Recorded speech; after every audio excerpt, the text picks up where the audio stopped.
व्याख्यामुद्रां करसरसिजैः पुस्तकं शङ्खचक्रे बिभ्रद्भिन्नस्फटिकरुचिरे पुण्डरीके निषण्णः अम्लानश्रीरमृतविशदैरंशुभिप्लावयन् मामाविर्भूयादनगमहिमा मानसे वागधीशः। नमस्ते प्राणेश प्रणतविभवायामनिमगाः नमः स्वामिन् रामप्रियतमनमन् गुरुगुणा नमस्तुभ्यं भीमः प्रवरदं कृष्णेष्ट भगवन् नमः श्रीमन्मध्वप्रदिश सुदर्शन्नो जय जय श्रीगुरुभ्यो नमः। नारायणं सुरगुरुं जगदेकनाथं भक्तप्रियं सकललोकनमस्कृतं च त्रैगुण्यवर्जितमजं विभुमाद्यमीशं वन्दे भवघ्नम् अमरासुरसिद्धवन्द्यं नारायणं नमस्कृत्य नरं चैव नरोत्तमं देवीं सरस्वतीं व्यासं ततो जयमुदीरये। ವೇದವ್ಯಾಸರ ಮಹಾಭಾರತದ ಚಿಂತಕರಿಗೆ ವಂದನೆಗಳು. ಶಾಂತಿ ಪರ್ವದ 245ನೆಯ ಪ್ರವಚನ.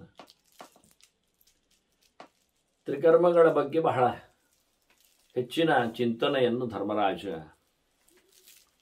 ಭೀಷ್ಮರಲ್ಲಿ ಕೇಳಿದ್ದ. ಭೀಷ್ಮರು ಕರ್ಮತಂತ್ರದ ಬಗ್ಗೆ ಕೆಲವು ಅಪೂರ್ವ ಚಿಂತನೆಗಳನ್ನು ನೀಡ್ತಾ ಇದ್ದಾರೆ. ಒಳ್ಳೆಯ ಕೆಲಸ ಮಾಡಿದವನನ್ನು ಒಳ್ಳೆಯ ರೀತಿಯಿಂದ ಒಳ್ಳೆಯವರು ಸ್ವಾಗತ ಮಾಡುತ್ತಾರೆ. ಕೆಟ್ಟ ಕೆಲಸ ಮಾಡಿದವ ಕೆಟ್ಟ ರೀತಿಯಿಂದ ಕೆಟ್ಟವರಿಂದ ಬದಿಗೆ ದುಡಲ್ಪಡ್ತಾನೆ ಎನ್ನುವ ಒಂದು ವಿಶೇಷ ವಿಷಯವನ್ನು ಉಲ್ಲೇಖ ಮಾಡುತ್ತಾರೆ. ಇಲ್ಲಿ ಬಲ ಎಡ ಕೈಯ ಹೇಗೆ ಗರುಡ ಮಾರ್ಗ ಶೇಷ ಮಾರ್ಗ ಉಂಟೋ, ರಾತ್ರಿ ಮಾರ್ಗ ಹಗಲು ಮಾರ್ಗ ಅಂತ ಉಂಟೋ, ಬೆಂಕಿ ಮಾರ್ಗ ಧೂಮ ಮಾರ್ಗ ಅಂತ ಉಂಟೋ, ಹಾಗೆ ಇಲ್ಲಿ ಹೇಳುವಾಗಿದ್ದೊಂದು ಹೊಸ ಚಿಂತನೆ ಹೇಳುತ್ತಾರೆ. ಎಡ ಕೈಯಿಂದ ದುಡ್ತಾರೆ, ಬಲ ಕೈಯಿಂದ ಕರೀತಾರೆ ಅಂತ. ಅಪೂರ್ವವಾದೊಂದು ಬಹಳ ಸುಂದರವಾದ, ಅಂದರೆ ನಾವು ಯಾವ ಕೈಯನ್ನು ಯಾವುದಕ್ಕೆ ಬಳಸಬೇಕೆನ್ನುವುದರಲ್ಲಿ ಕೈಯಲ್ಲಿ ಒಂದು ಕಥೆ ಇದೆ ಅಂತ ಚಿಂತನೆಯನ್ನು ಗಮನಿಸ್ತಾರೆ. ಈ ಕೈಯ ಬಗ್ಗೆ ವಿಶೇಷವಾದಂತಹ ಚಿಂತನೆಯನ್ನು ಸ್ಪಷ್ಟಪಡಿಸಿದವರು ಮತ್ತೆ ವಾದಿರಾಜರು ಆ ಲೆಕ್ಕಾಚಾರದಲ್ಲಿ. ಯಾಕೆಂದರೆ ಇಲ್ಲಿ ಡೌಟ್ ಬರ್ತದೆ ವಿಷಯಗಳ ಬಗ್ಗೆ, ಹೊಸ ಪ್ರಮೇಯ ಆದ್ದರಿಂದ ಶಬ್ದಗಳ ಜಾಲರಿಗಳಲ್ಲಿ ಕೆಲವೊಮ್ಮೆ ಪಾಠಾಂತರಗಳ ಗೊಂದಲಗಳು ಏರ್ಪಡುವ ಸಾಧ್ಯತೆ ಇರಲಿಕ್ಕೆ ಹೋಗಿ ಇಲ್ಲಿ ಕೈಯನ್ನೇ ಪ್ರಧಾನವಾಗಿ ಇಟ್ಟುಕೊಂಡ. ನಾನು ವಿವರಣೆಗಳಲ್ಲಿ ಕೆಲವು ಅಂಶಗಳನ್ನು ಹೆಚ್ಚಿಗೆ ಹೇಳಿದ್ದೆ ಎನ್ನುವುದು ಸತ್ಯ, ಅಲ್ಲಿರತಕ್ಕಂಥ ಕೆಲವು ಸೂಚನೆಗಳಿಂದ. ವಾಸ್ತವವಾಗಿ ದಕ್ಷಿಣ ಪಾರಗಕ್ಕರಹ ಅಂತ ಹೇಳಿಕೊಂಡು ಧರ್ಮಶಾಸ್ತ್ರಜ್ಞರಲ್ಲಿ ಬಹಳಷ್ಟು ಹೆಚ್ಚಿನ ಸ್ಥಾನಮಾನವನ್ನು ಪಡೆದದ್ದು ಬಲಕೈ. ಎಲ್ಲಿಯಾದರೂ ಕೈಯ ಬಗ್ಗೆ ಕರ್ಮಾಂಗಗಳಲ್ಲಿ ಹೇಳದೆ ಹೋಗಿದ್ದರೆ ಅಲ್ಲಿ ಯಾವುದು ಎಂದರೆ ಅದು ಬಲಕೈ ಎನ್ನುವುದನ್ನು ಇಟ್ಕೊಳ್ಬೇಕು ಅಂತ ಸ್ಪಷ್ಟಪಡಿಸ್ತಾರೆ ಅವರು. ಈಗ ಆಚಮನ ಮಾಡೋದನ್ನು ಇಟ್ಕೊಳ್ಳಿ. ಆಚಮನಂ ನಾಮ ಕಿಂ ಚಮು ಅದನೆ ಅಂತ ಧಾತ್ವರ್ಥ ಅಲ್ವಾ, ನೀರು ಕುಡಿಯುವುದು ಅಂತ ಅರ್ಥ.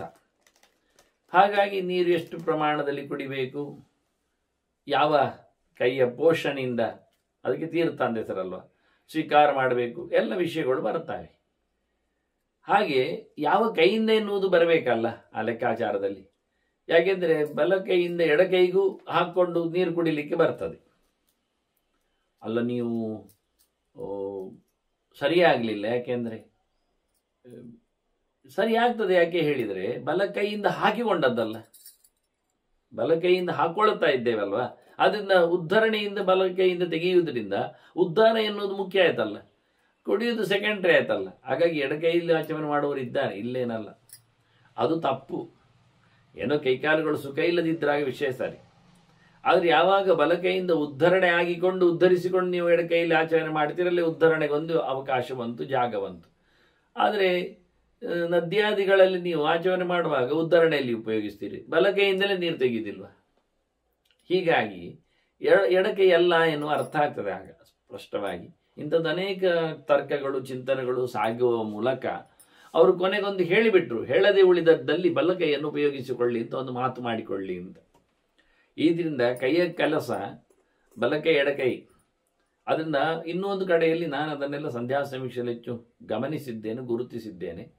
ಮೈ ತೊಳೆದುಕೊಳ್ಳುವಾಗಲೂ ನಾಭಿಗಿಂತ ಮೇಲಿನ ಭಾಗಕ್ಕೆ ಬಲಕೈಯಿಂದ ಉಜ್ಜಿಕೊಳ್ಳಿಕ್ಕೆ, ನಾಭಿಯಿಂದ ಕೆಳಭಾಗದಲ್ಲಿ ಬಲಕೈ ಹೋಗಲಿಕ್ಕಿಲ್ಲ ಉಜ್ಜಿಕೊಳ್ಳಿಕ್ಕೆ, ಎಡಕೈಯಲ್ಲಿ ಮಾತ್ರ. ಅದರಿಂದ ಕಾಲು ತಿಕ್ಕಿಕೊಳ್ಳುವುದು, ಕಾಲು ಒರೆಸಿಕೊಳ್ಳುವುದು ಎಲ್ಲ ಎಡಕೈಯಿಂದ. ಇದೆಲ್ಲ ತುಂಬ ಸೂಕ್ಷ್ಮ ವಿಷಯಗಳು. ದೇಹ ಒಂದೇ ಆದರೂ, ದೇಹದಲ್ಲಿ ಇರತಕ್ಕ ದೇವತೆಗಳು ಎಲ್ಲ ಒಂದೇ ಬಗೆ ಆದರೂ, ಯಾಕೆಂದ್ರೆ ಬಲಕೈಯಲ್ಲಿ ಇಂದ್ರ ಇದ್ದಾನೆ ಅಂತ ಅರ್ಥವ, ಎಡಕೈಯಲ್ಲಿ ಇಂದ್ರ ಇಲ್ಲ ಅಂತ ಅರ್ಥವ? ಹಾಗಲ್ಲ. ಇಂದ್ರ ಎರಡು ಕೈಯಲ್ಲಿ ಇದ್ದಾನಲ್ಲ. ಅಥವಾ ಬಲಕೈಯಲ್ಲಿ ಇಂದ್ರ ಇದ್ದಾನೆ, ಎಡಕೈಯಲ್ಲಿ ದುಷ್ಟ ಒಬ್ಬ ಇದ್ದಾನೆ ಅಂತ ಅರ್ಥವ? ಹಾಗಲ್ಲ. ಯಾಕೆಂದ್ರೆ ನಾವು ಅರ್ಗೆ ಕೊಡುವಾಗ ಎರಡು ಕೈ ಎತ್ತಿ ಕೊಡುವುದಿಲ್ವ? ಅದು ಸತ್ಯ ಬೊಗಸೆಯಿಂದ. ಹಾಗೆ ಎಲ್ಲ ಎಡಕೈ ಬಲಕೈ ದೂರ ಆಯ್ತಾ? ಈ ಒಂದು ತರ್ಕ ಉಂಟು, ಒಂದು ಸುಭಾಷಿತ ಚಿಂತನೆಯಲ್ಲಿ ಹೇಳಿದಾಗ, ಒಳ್ಳೆಯವರಿಗೆ ಯಾವತ್ತು ವಿಭಾಗ ಇಲ್ಲ, ವಿಭಿನ್ನತೆ ಇಲ್ಲ. ಹೇಗೆ ಅಂದರೆ, ಹೊತ್ತುಕೊಂಡ ಪುಷ್ಪಕ್ಕೆ ಅದು ಬಲಕೈಯನ್ನು ಪರಿಮಳ ಭರಿಸದೆ ಎಡಕೈಯನ್ನು ಪರಿಮಳ ಭರಿಸ್ತದೆ ಅಂತ.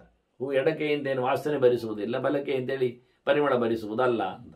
ಅವರಿಗೆಲ್ಲ ಒಂದೇ ಅಂತ.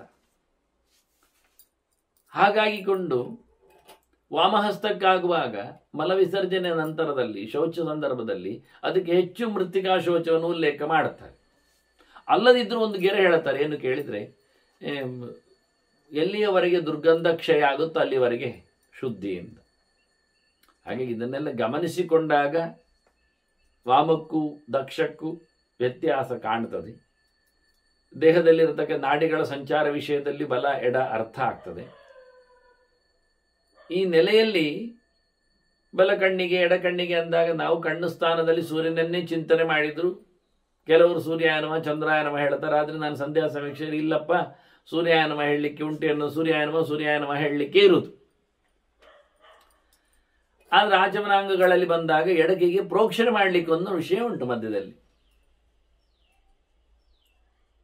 ಪಾದ ಪ್ರೋಕ್ಷಣೆ ಮಾಡಿಕೊಳ್ಳುವಾಗ. ಆದ್ರಿಂದ ಪ್ರತ್ಯೇಕತೆ ಎನ್ನುವುದನ್ನು ಧರ್ಮಶಾಸ್ತ್ರಗಾರರು ಅನೇಕ ವಿಷಯದಲ್ಲಿ ಗುರುತಿಸಿದ್ದಾರೆ. ಇಲ್ಲಿ ಒಂದು ಪ್ರಮೇಯ ವಿಷಯವಾಗಿ ಇಲ್ಲಿ ಬಂದಾಗ ವ್ಯಾಳಕುಂಜರ ದುರ್ಗೇಶು ಮತ್ತೆ ಸರ್ಪಚೋರ ಭಯೇಶು ಚ ಹಸ್ತವಾಮೇನ ಗಚ್ಚಂತಿ ನಾಸ್ತಿಕಾ ಕಿಮತಃ ಪರ. ದೇವರನ್ನು ಒಪ್ಪದವ, ವೇದ ನಿಂದೆ ಮಾಡುವವ, ಅದು ಬೈಗಲ್ಲಿ ಕೆಲವೆಲ್ಲ ಮಾತುಗಳನ್ನು ಭೀಷ್ಮರು ಹೇಳಿದರು. ಶ್ರದ್ಧೆ ಇಲ್ಲದವ, ದೇವರ ಸೇವೆ ಮಾಡದವ, ಅಂಥವನು ಸ್ವರ್ಗಕ್ಕೆ, ಒಳ್ಳೆಯ ಲೋಕಗೆಳೆಗೆ ಹೋಗುವುದಿಲ್ಲ. ಇಂಥವರನ್ನು ಎಡಕೆಯಿಂದ ದೂಡುತ್ತಾರೆ. ಎಲ್ಲಿಗೆ? ವ್ಯಾಳಕುಂಜರ ದುರ್ಗೇಶ್, ಭೀಕರವಾದ ಕಾಡು ಪ್ರಾಣಿಗಳುಳ್ಳಲ್ಲಿ,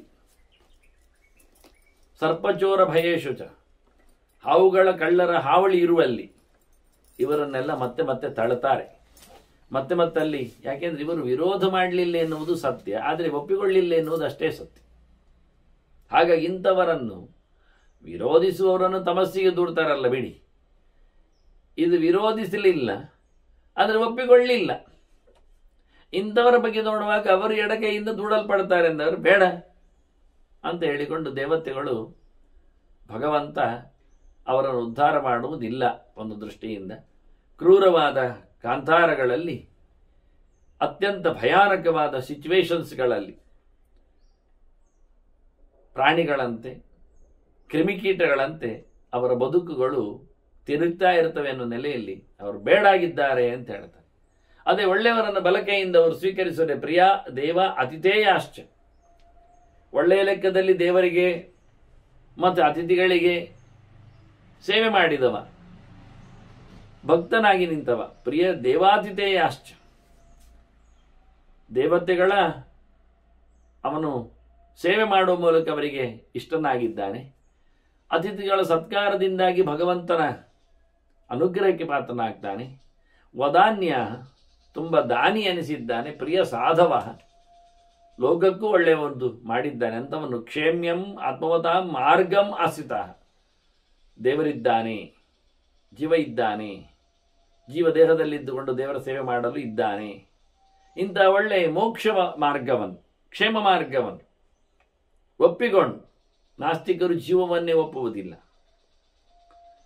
ದೇಹಾತಿರಿಕ್ತವಾದ ಜೀವಕ್ಕೆ ಎಲ್ಲಿ ಪುರಾವೆ ಅಂತ ಹೇಳಿಕೊಂಡು ಕೂಗುವವರು. ಹಾಗೆ ಇಲ್ಲಿ ಆತ್ಮವತಾಂ ಮಾರ್ಗಂ ಆಸಿತಾಹ ಅಂತ ಸ್ಪಷ್ಟವಾಗಿ ದೇಹಾತಿರಿಕ್ತವಾದ ಆತ್ಮನನ್ನು, ಆ ಆತ್ಮನನ್ನು ಕಂಟ್ರೋಲ್ ಮಾಡತಕ್ಕ ಪರಮಾತ್ಮನನ್ನು ಚಿಂತನೆ ಮಾಡಿದವರು ಅವರು ಹಸ್ತ ದಕ್ಷಿಣಮ ಅಸ್ಥಿತ. ಮತ್ತೆ ಪುನಃ ಅವರು ಬಲಕೈಗೆ ಸಿಗ್ತಾರೆ.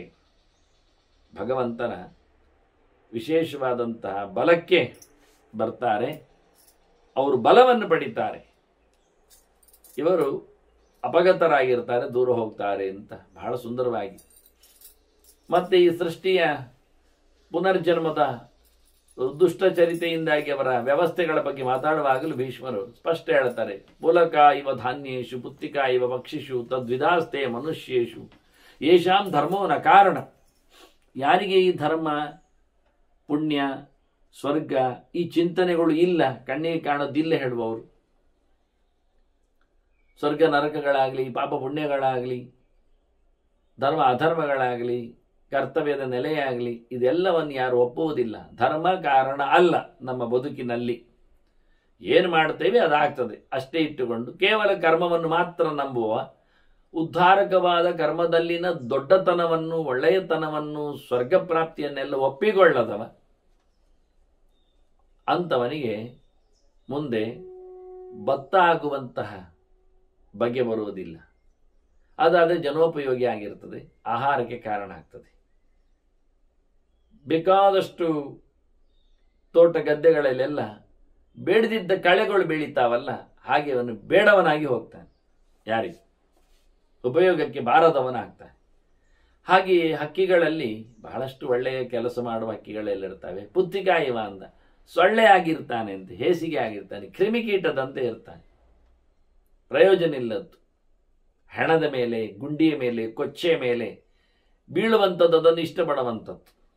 ಆ ನಮೂನೆಯ ಕೆಟ್ಟ ಅತ್ಯಂತ ನೀಚ ಕೀಟಗಳಂತೆ ಇವನ ಜನ್ಮಗಳು. ಮತ್ತೆ ಇವನು ಮನುಷ್ಯರಲ್ಲಿದ್ದರೂ ಒಂದೇ ಬಗೆ, ಪ್ರಯೋಜನ ಇಲ್ಲ. ಹೆಣದ ಮೇಲೆ ಇರತಕ್ಕ ಹೇಸಿಗೆ ಕೀಟದಂತೆ, ನೆತ್ತರು ಕುಡಿಯುವ, ಕೊಳಕು ತಿನ್ನುವ, ರಕ್ತಪಿಪಾಸು ಅನಿಸಿಕೊಳ್ಳುವ ನುಸಿಗಳಂತೆ, ಸೊಳ್ಳೆಗಳಂತೆ, ಕಿತ್ತೆಸೆಯಬೇಕಾಗಿರತಕ್ಕ ಕಂಟಿಗಳಂತೆ, ಬೇಡದಿದ್ದ ಕಳೆಗಳಂತೆ ಧಾನ್ಯಗಳಲ್ಲಿ, ಪೈರುಗಳಲ್ಲಿ, ಗದ್ದೆಗಳಲ್ಲಿ ಬರುವಂತೆ ಇವನು ತೆಗೆದಾಕಿದ ಮನುಷ್ಯ ಆಗ್ತಾನೆ.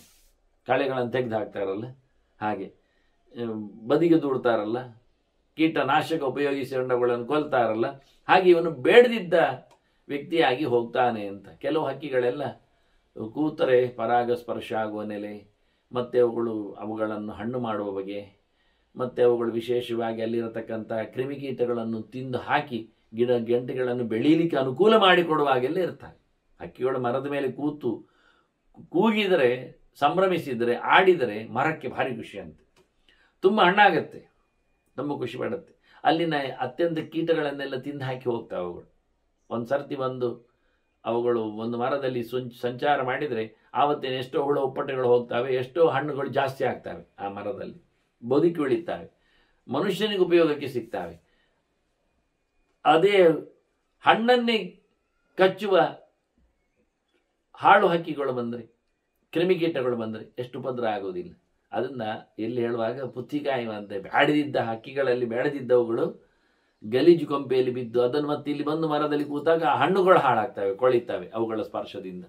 ಅಂತಹ ಹಾಳುಗಳು, ಅದನ್ನು ಈ ಮನುಷ್ಯರು ಒಳ್ಳೆಯವರಲ್ಲ, ಧರ್ಮವನ್ನು ಒಪ್ಪಿಕೊಳ್ಳದವರು, ಧರ್ಮವನ್ನು ನಡೆಸಿಕೊಳ್ಳದವರು, ಧರ್ಮದ ಮೇಲೆ ಆಸ್ಥೆ ಇಲ್ಲದವರು, ಧರ್ಮವನ್ನು ತಟಸ್ಥವಾಗಿ ನೋಡಿಕೊಳ್ಳುವವರು ಇಂಥವರಿದ್ದಾರೆ ಅಂತ ಉಲ್ಲೇಖ ಮಾಡ್ತಾರೆ.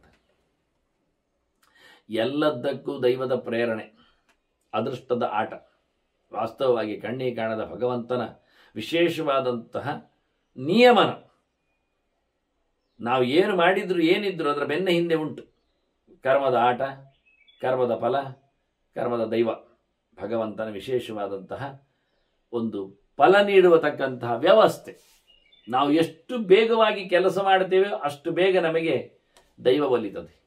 ನಾವು ಎಷ್ಟು ತಡವಾಗಿ ಇಟ್ಟುಕೊಂಡು ನಮ್ಮ ಕೆಲಸವನ್ನು ಮಾಡಿಸ್ತೇವೆ ಅಷ್ಟು ತಡವಾಗಿ ನಮಗೆ ಹಣೆ ಬರಹ ಅಭಿವ್ಯಕ್ತಿಗೊಳ್ಳುತ್ತದೆ.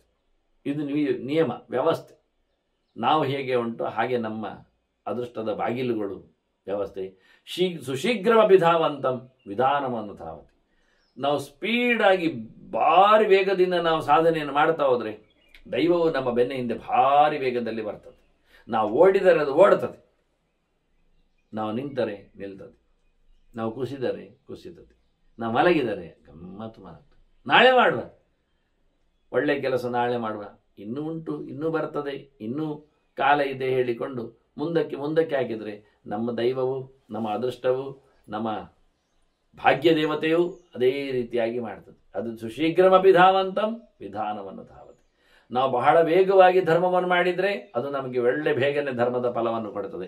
ನಾವು ಬೇಗವಾಗಿ ಕೆಟ್ಟ ಕೆಲಸ ಮಾಡಿದರೆ ಅದಕ್ಕೆ ಅನುಗುಣವಾಗಿ ಬೇಗನೆ ಕೆಟ್ಟ ಫಲವನ್ನು ದೇವರು ನಮಗೆ ಕೊಟ್ಟು ಬಿಡುತ್ತಾನೆ. ಛಾಯೇವಾನ ವಿಧೀಯತೆ, ನೆರಳಿನ ಹಾಗೆ ನಾವು ಬರ್ತಾ ಉಂಟು ಹಿಂದಕ್ಕೆ ನೋಡಿ, ನೆರಳನಿಗೆ ಸುಮ್ಮನೆ ಕೂತ್ರೆ ಅದು ಬರೋದಿಲ್ಲ, ನಿಲ್ತದೆ. ಅದು ಸಹ ನಾವು ಹೋಗ್ಲಿಕ್ಕೆ ಶುರು ಮಾಡಿದರೆ ಅದು ಬರ್ಲಿಕ್ಕೆ ಶುರು ಮಾಡ್ತದೆ, ನಾವು ಓಡ್ಲಿಕ್ಕೆ ಶುರು ಮಾಡಿದರೆ ಅದು ಓಡಿಕೊಂಡು ಬರ್ತದೆ. ಹೌದಾ? ನಾವು ತಿರುಗಿ ನಿಂತರೆ ಅದು ತಿರುಗಿ ನಿಲ್ತದೆ. ಹೀಗೆ ಬಹಳ ಚಂದವಾಗಿ ಶೇತೆ ಸಹ ಶಯಾನೇನ, ಮಲಗಿದರೆ ಮಲಗಿಯೇ ಬಿಡುತ್ತದೆ, ಹಾಸಿಗೆ ಅಡಿಯಲ್ಲೇ ಉಂಟದು, ಎದ್ದಾಗ ನೆರಳು ಹೇಳ್ತದೆ. ಹಾಗಾಗಿ ನೆರಳಿನಂತೆ ನಾವು ಶಯನ ಮತ್ತು ಧಾವನ ಇದೆರಡಕ್ಕೆ ನಾನು ಕೊಟ್ಟ ಲಾಕ್ಷಣಿಕ ಅರ್ಥ ಬೇರೆ. ಮಲಗಿದು ಅಂದರೆ ಮಾಡದೇ ಇರುವುದು ಒಂದು ಅರ್ಥ, ಧಾವನ ಅಂದರೆ ವೇಗವಾಗಿ ಮಾಡುವುದು ಒಂದು ಅರ್ಥ. ಒಳ್ಳೆ ಕೆಲಸವನ್ನು ಬೇಗನೆ ಬಹಳ ಚಂದವಾಗಿ ಅದರ ಮೇಲೆ ನಾವು ಯಾವತ್ತು ಏನೋ ಒಂದು ಹಣ್ಣಿದೆ ಅಂತ ಹೇಳಿದರೆ, ನದಿ ತೀರದಲ್ಲಿ ಹೇಳಿದರೆ ಪಡಿಲಿಕ್ಕೋಸ್ಕರ ಓಡೋದಿಲ್ವ ಸ್ಪರ್ಧಾತ್ಮಕ. ಹಾಗೆ ಸ್ವರ್ಗ ಇದೆ ಎಂದಾಗ ಓಡಬೇಕಾದ್ದು, ಮೋಕ್ಷ ಇದೆ ಅಂದಾಗ ಇನ್ನಷ್ಟು ವೇಗವಾಗಿ ಕೆಲಸವನ್ನು ಮಾಡಬೇಕಾದ. ಅದು ಓಡುವುದಂದರೆ ಕೆಲಸವನ್ನು ವೇಗವಾಗಿ ಬೇಗನೆ ಚಂದವಾಗಿ ನಡೆಸಿಕೊಡುವ ಕ್ರಮ. ಮಲಗುವುದು ಅಂದರೆ ಸೋಮಾರಿತನ ಬಿಡುವುದು, ಮಾಡದಿರುವುದು, ನಾಳೆಗೆ ಅಂತ ನಿಲ್ಲಿಸುವುದು ಅಂತ ಅರ್ಥ. ಆದರೆ ಇದನ್ನು ಹೇಳುವಾಗ ಅಷ್ಟು ಸ್ಪಷ್ಟವಾಗಿ ಹೇಳ್ತಾರೆ, ಓಡುವವನಲ್ಲಿ ಓಡುತ್ತದೆ, ವಿಶೇಷವಾಗಿ ದೈವ, ಮಲಗಿನವಲ್ಲಿ ಮಲಗಿಯೇ ಇರ್ತದೆ. ಆದ್ದರಿಂದ ಸಂಪತ್ತು ಎಲ್ಲಿದೆ ಕೇಳಿದರೆ ನಿನ್ನ ಹತ್ತಿರವೇ ಇದೆ, ನಿಂತರೆ ನಿಂತೇ ಇರ್ತದೆ. ಏನು ಯಥಾಕೃತ, ಏನೇನು ನೀನು ಆಟ ಮಾಡ್ತೀಯ ಹಾಗೆ ಹಾಗೆ ಆಗ್ತದೆ. ನೀನು ಹೋದರೆ ಹೋಗ್ತದೆ, ನಿಂತರೆ ನಿಲ್ತದೆ, ಮಲಗಿದ್ರೆ ಮಲಗ್ತದೆ, ಓಡಿದ್ರೆ ಓಡ್ತದೆ, ಕೆಲಸ ಮಾಡಿದರೆ ಮಾಡ್ತದೆ, ನಿನ್ನ ಜೊತೆಯಲ್ಲೇ ಇರ್ತದೆ. ಏನ ಯಥಾಯತ್ಯತ್ ಪುರಾಕರ್ಮ ಸಮಾರ್ಜಿತಂ ತತ್ತದೇವ ನರೋಭುಂಕ್ತೆ ನಿತ್ಯಂ ವಿಹಿತಂ ಆತ್ಮನ. ನಿತ್ಯಂ ವಿಹಿತಂ ಆತ್ಮನ. ಆತ್ಮ ಅಂದರೆ ಇಲ್ಲಿ ದೇಹ ಅಂತ ಇಟ್ಕೊಳ್ಳಿ.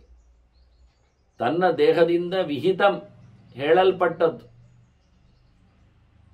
ಕುರುಭುಂಕ್ಷಜಕರ್ಮ ನಿಜಂ ನಿಯತಂ ಅಂತ ವಿಹಿತ ಹೇಳಲ್ಪಟ್ಟದ್ದು, ವಿಶೇಷೇಣ ಹಿತವಾದದ್ದು, ವಿಶಿಷ್ಟವಾಗಿ ಹಿತವಾದದ್ದು, ನಿಜವಾಗಿಯೂ ಒಳ್ಳೆಯದು, ಇವನಿಗೇ ಒಳ್ಳೆಯದು.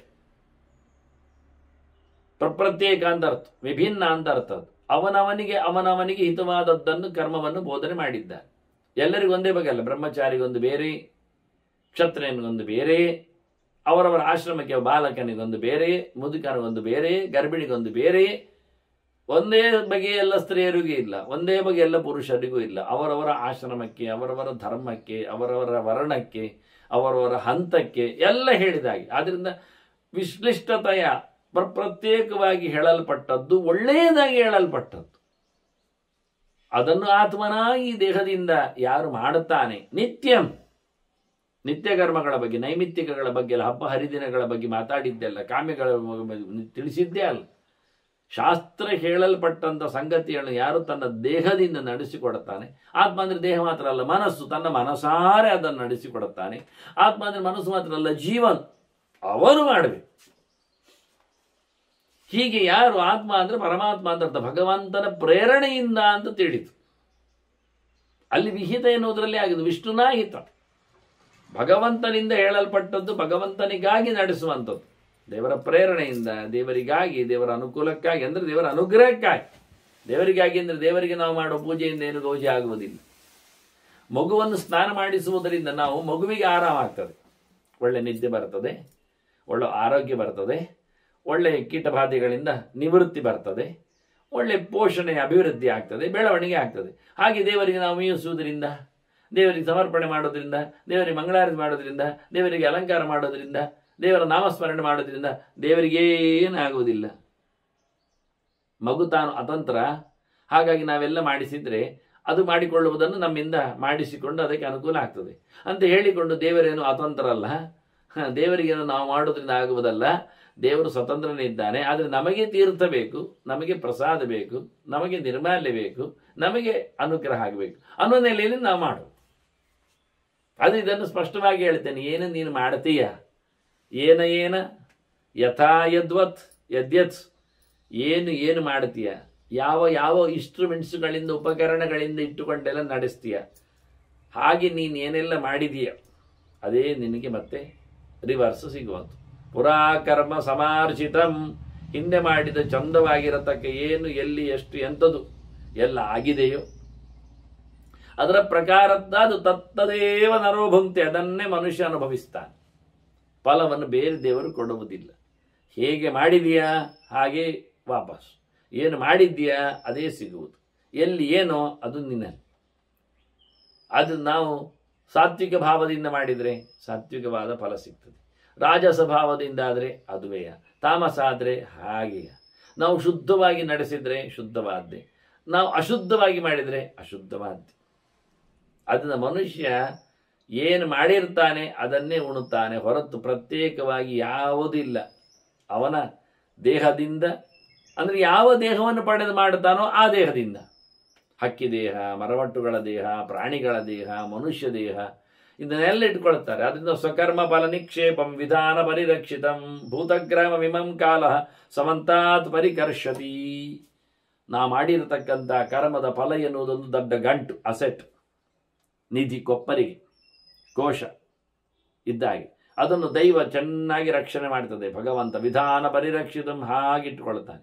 ಬೇಕಾದಾಗ ಕೊಡ್ತಾನೆ, ಬೇಕಾದಲ್ಲಿ ಕೊಡ್ತಾನೆ, ಬೇಕಾದಂತೆ ಕೊಡ್ತಾನೆ.